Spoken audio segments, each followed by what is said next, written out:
Busy day today.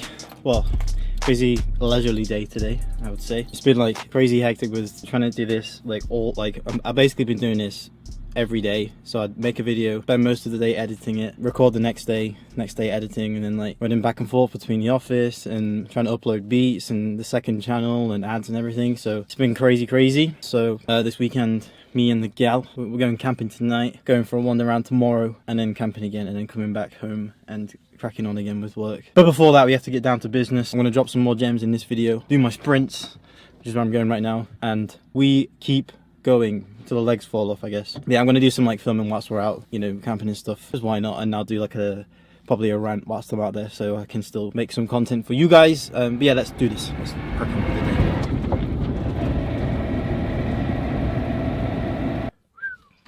Let's do it.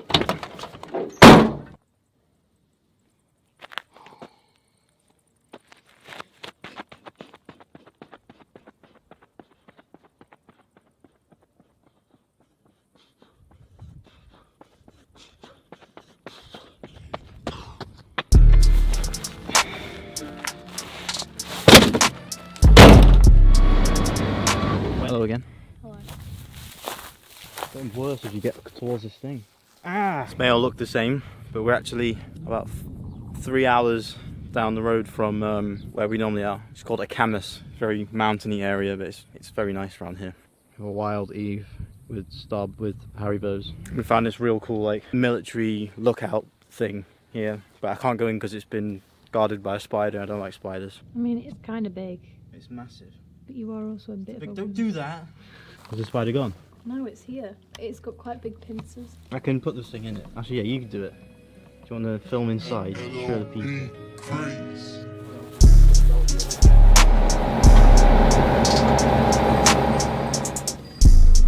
This for your vlog? We're vlogging right now. Fantastic. This is the main man, Mark. Holy mental. Is he alive? It's okay. Survive. It's so clear you can see my sliders. Here's a situation, folks. We've arrived at the camp, well, not the campsite, the place that we have been chosen to camp at involuntarily, and the brakes have broken on the car, so we can't brake, basically. The brakes have broke. The brakes don't break. The brakes have broken. Yeah, too late to do anything now, so we're going to camp. Luckily we have a tent and alcohol, which is useful. We'll see what This is like the worst vlog ever. I can edit the parts out, alright? That's all I can. It's a development from... What's going on, guys? LLB here. What's up, everyone? LLB here. Alright, folks. I'm back home. But yeah, the brakes were knackered on the car.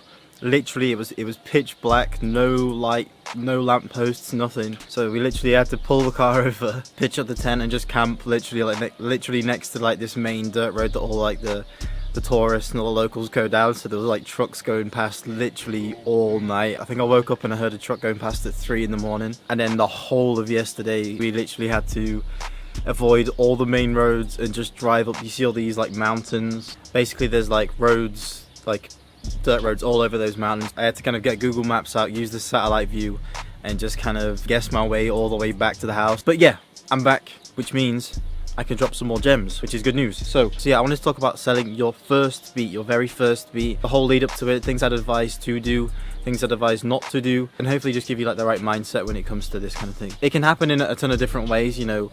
The easiest way would be if someone literally just found your beat store, heard a beat they liked and bought it. You'd have to do anything. That's like ideal. Another way would be if you're using my strategies where you're reaching out to people, they say they're interested in a certain beat and then they end up buying the beat. Email. There's like, you know, there's tons of different ways for somebody to stumble onto your beats, like them, and then buy them. But the main thing is to do stuff that you can control in the right way and make sure that you're aware of what you're doing so that you don't end up doing the wrong things that can ruin your chances of making a sale. So one thing to take in mind is just use common sense. Just think about the purchase that they're about to make as a personal exchange. You know, don't picture it as something that you're doing online. Think about it in terms of if you were in a store, if you were speaking to that person face to face, how would you act and how would you speak to that person to make that buying decision as easy as possible for them. So like if you're using the DM strategy, which I'm assuming, like I think the majority of your first bunch of sales will probably come through you just really like grinding and pushing out your beats. So I'd say like if you're doing that strategy and someone's like, yeah, I'm interested in buying this beat, what's the prices? That's normally like a common thing. Then give them the prices, ask what they want. If they want exclusives, tell them your exclusive price. But in this situation, if you're really wanting to go get that first beat sale, be super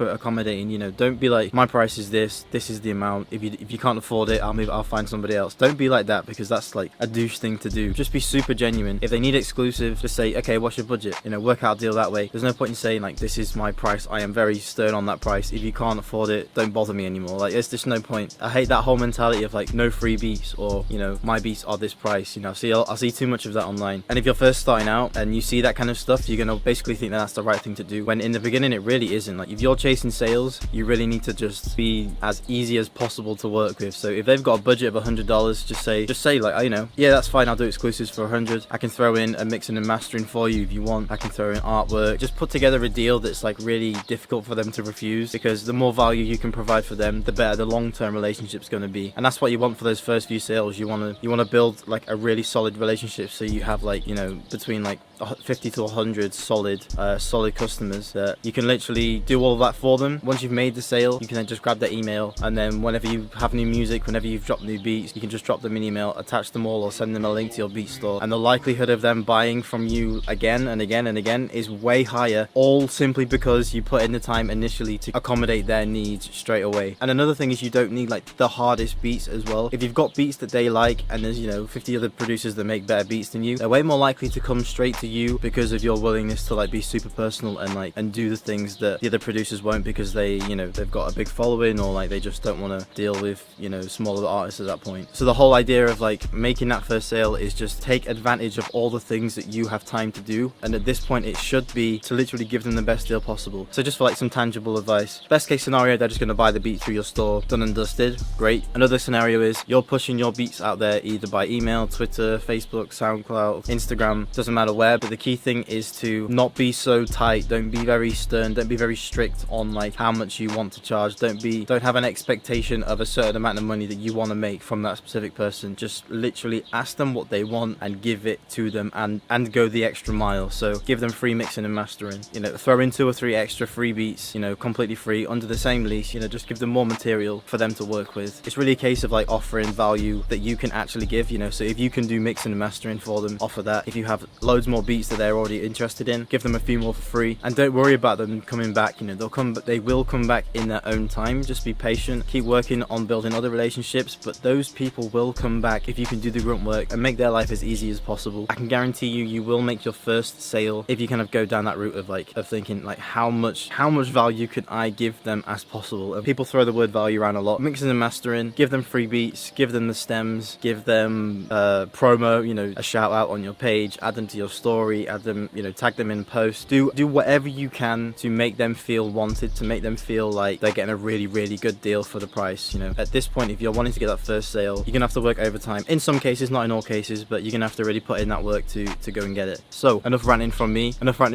Go ahead, put in that work, make sure that you're just doing all of the right things. By the right things, I mean literally just giving as much as possible to that one person. Another thing is, like, I know I talk about reaching out to lots and lots of people all at once, but if you're getting like a promising conversation started with an artist, don't worry about reaching out to another 100 people that day. Just focusing on that one person. Okay, that's really important as well, because I made that mistake before of like reaching out to hundreds of people in one day, getting good replies, and then I was like too focused on reaching out to more people to even bother replying to those people. And then I'd reply maybe a day later, and by that point, the flames kind of dimmed a bit. They're not even that interested. Maybe they forgot even why I DM'd them in the first place. So if you do have those replies, if you do have those conversations starting initially, then just focus on those people. But yeah, that's enough ranting from me. Go ahead, roll those sleeves up, put in the work. Hopefully you guys get some good sales, literally just from people discovering you and clicking on links and finding your beats. You can get sales going down that route, but one big disclaimer would be you have to have like super hard beats. If you're advertising, like I explained in my last video, where you put your video as a skippable in-stream ad and you're going for that first sale, you need to have a beat as hard, or if not harder, than the person that you're advertising in front of. So if you're making a beat that's similar similar to Cash Money AP and you're advertising over the top of that, that beat needs to be on par with Cash Money AP's beat or Ant Chamberlain. You know, it needs to be catching, it needs to stand out. But yeah, go and get that first sale. Good luck, you guys.